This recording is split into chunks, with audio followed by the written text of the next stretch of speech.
अपेक्षित था। यद्यपि विपक्षी दलों की तरफ से जिस तरह का आतंक का, भय का, अनिश्चितता का माहौल बनाया गया था, उस पर से पर्दा हटा। विधायकों को कैदियों की तरह से कैद में रखा गया, उनको हैदराबाद दूर ले जाकर के बंदी बनाया गया। अल्टीमेटली लोकतंत्र की विजय हुई और इससे 2024 का रास्ता भी आसान हो गया। हालांकि स्पीकर के मत में तो एक बात संख्या है, पर कुछ संख्या की कमी भी हुई है, उसकी पूर्ति कैसे करेंगे? उसके कारणों में जाने का हम प्रयास करेंगे और जो कमी रही है बहुत शीघ्र उसको भी पूरा करने का काम करेंगे। हमारे और भारतीय जनता पार्टी के मिलन से और अन्य सहयोगी दलों के मिलन से पिछली बार हम 39 सीटें जीते थे, इस बार हम 40 सीटों पर जीतने में कामयाब होंगे। राजद के विधायक चेतन आनंद, नीलम देवी, प्रहलाद यादव आप लोगों के खेमे में, ये कैसे हुआ? विधायकों और सांसदों को वो उसको दल बदल नहीं कह सकते आप, वो दिल बदल है। उनको एहसास है कि जनता का रुख क्या है और जिनको भविष्य में सक्रिय राजनीति का हिस्सा रहना है वो उसी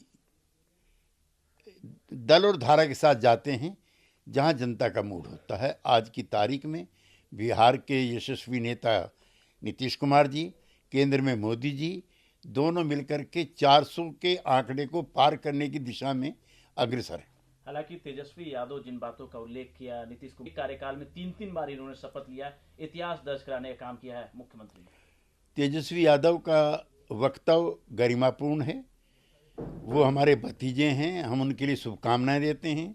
उन्होंने खुद को राम और नीतीश कुमार जी को दशरथ स्वीकार किया, धन्यवाद। लेकिन उनको केकई की भी तलाश करनी चाहिए, जिसके कहने पर राम को वनवास हुआ था और वो केकई उनके बाजू में बैठी हुई है कांग्रेस पार्टी। और रोजगार को पूर्ति करेगा।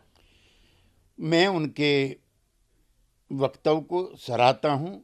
ये राजनीति की संभावनाएं हैं, ये पॉलिटिक्स की भी संभावनाएं हैं और हम सब लोगों ने मिलकर के प्रयास किया, पहले भी किया और भारतीय जनता पार्टी और हमने भी बिहार से बहुत बड़े कुहासे को दूर करने का प्रयास किया था। श्री तेजस्वी यादव को हम स्मरण कराना चाहते हैं कि 19 साल पहले जब नीतीश कुमार जी को बीजेपी के साथ मिलकर के सरकार बनाने का अवसर मिला था, तब बहुत अंधेरा था। एक सवाल सर महाराष्ट्र से जुड़ा हुआ है और कांग्रेस पार्टी से अशोक चौकैया और देवेंद्र फडणवीस ये कह रहे हैं कि कई नेता उनके अभी टच में हैं, आगे भी पिक्चर अभी खुलने वाली है। देखिए, इंडिया गठबंधन की आधारशिला श्री नीतीश कुमार जी ने रखी थी। नीतीश कुमार जी जब अलग हो गए, शिला जब हट गई, तो सारा गठबंधन ताश के पत्तों की तरह से बिखर गया। उनके अहंकार ने ही जयंत चौधरी की आरएलडी को अलग किया है। उनके ही अविवेकपूर्ण निर्णयों की वजह से ममता दीदी अलग हुई हैं। उन्हीं के ही कुप्रयासों का नतीजा है कि पंजाब और दिल्ली में अब आम आदमी पार्टी ने भी अलग चुनाव लड़ने का फैसला किया है और महाराष्ट्र के भूतपूर्व मुख्यमंत्री रहे श्री चौहान दल त्याग चुके हैं। उनका जो राजनीतिक विश्लेषण है वो भी दुष्टपूर्ण है। जब राम जन्मभूमि की प्राण प्रतिष्ठा के लिए उनको निमंत्रण मिला था, उन्हें सहज स्नेह आदर पूर्वक उसको स्वीकार करना चाहिए था और एक तिथि तय करनी चाहिए थी जब कांग्रेस पार्टी के नेता वहां पर जाएंगे। उसको उस अवसर को न सिर्फ गंवाया बल्कि जनता की नज़रों में पार्टी की साख भी गिराई। एक सवाल सर, किसानों जब विपक्ष में थे किसानों के साथ खड़े नजर आ रहे थे, आज भी किसान हैं, आंदोलित हैं, दिल्ली चलो का नारा दे रहे हैं और उनको रोका जा रहा है, जगह जगह पे बैरिकेड लगाए गए।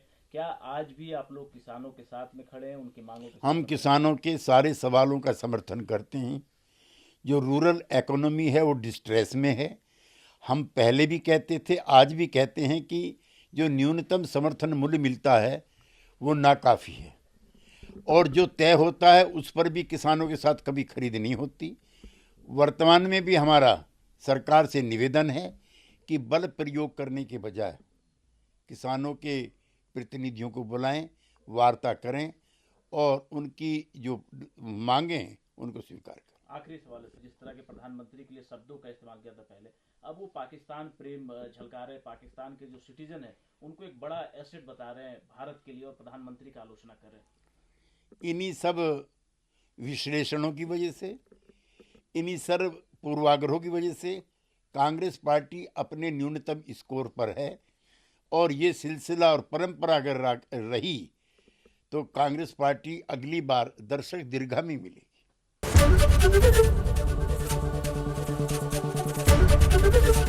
एबीपी गंगा, खबर आपकी, जुबान आपकी।